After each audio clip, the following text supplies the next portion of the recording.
भारत के खनिज क्षेत्र में एक बड़ा बदलाव तेजी से दिखाई दे रहा है। देश में अब तक नीलाम किए गए 500 से ज्यादा खनिज ब्लॉकों में से 101 ब्लॉकों का संचालन शुरू हो चुका है।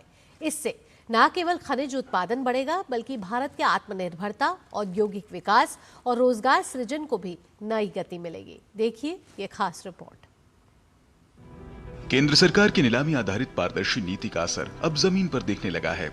कोयला, लौह अयस्क, बॉक्साइट, चूना पत्थर, मैग्नीज और अन्य महत्वपूर्ण खनिजों के ब्लॉक अलग अलग राज्यों में उत्पादन शुरू कर चुके हैं। इन खदानों के संचालन से घरेलू उद्योगों को कच्चा माल आसानी से उपलब्ध होगा और आयात पर निर्भरता कम होगी। अब तक नीलाम किए गए 500 से अधिक खनिज ब्लॉकों में से 101 में उत्पादन शुरू। खान एवं खनिज विकास और विनियमन कानून में संशोधन, लाइसेंस और मंजूरी प्रक्रिया आसान हुई और निजी कंपनियों की भागीदारी बढ़ी। पुराने पहले आओ पहले पाओ मॉडल की जगह ऑनलाइन नीलामी की शुरुआत की गई। निजी कंपनियों को कमर्शियल कोल माइनिंग की अनुमति। खनिज क्षेत्र में यह तेजी ऐसे समय में आई है जब भारत दुनिया की तेजी से बढ़ती अर्थव्यवस्थाओं में शामिल है। निर्माण, स्टील, सीमेंट, ऊर्जा और विनिर्माण क्षेत्रों की बढ़ती मांग को पूरा करने के लिए खनिज उत्पादन बढ़ाना जरूरी हो गया है। यही वजह है कि सरकार मेक इन इंडिया और आत्मनिर्भर भारत अभियान के तहत खनिज क्षेत्र को विकास का बड़ा इंजन मान रही है।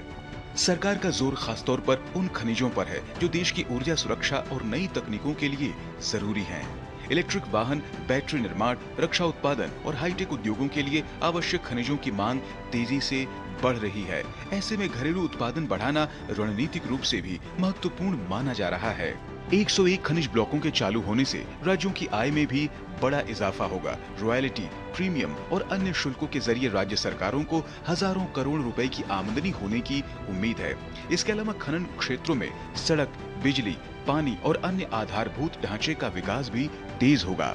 विशेषज्ञ मानते हैं कि यदि नीलाम किए गए बाकी खनिज ब्लॉकों का संचालन भी तय समय पर शुरू हो जाता है तो भारत आने वाले वर्षों में वैश्विक खनिज आपूर्ति श्रृंखला में मजबूत स्थिति हासिल कर सकता है।